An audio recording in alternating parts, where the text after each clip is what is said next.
Every Sunday I like feel guru guru. Ready? Ready সেডি হয়ে আমরা তিনজন মিলে বেরিয়ে পড়লাম। তিনজন বলতে আমি, হাজব্যান্ড আর শেরু। শেরু হলো আমাদের বাইকটার নাম। তারপর শেরুকে লাঞ্চ করানোর জন্য শেরুকে নিয়ে যাওয়া হলো পেট্রোল পাম্পে। এবার আমরা কালজানি ব্রিজের উপর দিক দিয়ে যাচ্ছি আর যাচ্ছি আমাদের গন্তব্যস্থলের দিকে। তারপর রং ঢং করে কিছু একটু ভিডিও করে নিচ্ছি। বাবুরহাট ব্রিজ আস্তে আস্তেই মনে হচ্ছে পুজো পুজো একটা ব্যাপার, কারণ প্যান্ডেল শুরু হয়ে গেছে। তারপর আমরা সোজা চলে এলাম মেডিকেল কলেজে। সেখানে এসে কিছু রং ঢং করে ভিডিও করলাম, ফটোশ্যুট করলাম। তারপর মেডিকেল কলেজ থেকে বেরিয়ে সোজা রওনা দিলাম তোর্ষার দিকে।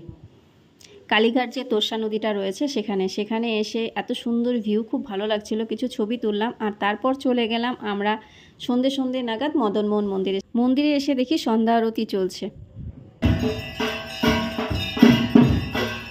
সন্ধ্যা আরতি শেষ করে আমরা সোজা চলে গেলাম সাগরডিঘিতে। আর সাগরডিঘিতে যাব, ফুচকা খাবো না এটা কখনো হতে পারে? সন্ধ্যা টাইমে ফুচকা তো অবশ্যই চাই, তাই জন্য ফুচকা খেয়ে নিলাম আর সাথে খেয়ে নিলাম মোমো। সানডের দিনটা আমি এভাবে কাটিয়েছি। তোমরা কে কীভাবে কাটিয়েছো প্লিজ কমেন্টে জানিও। Tata, bye bye.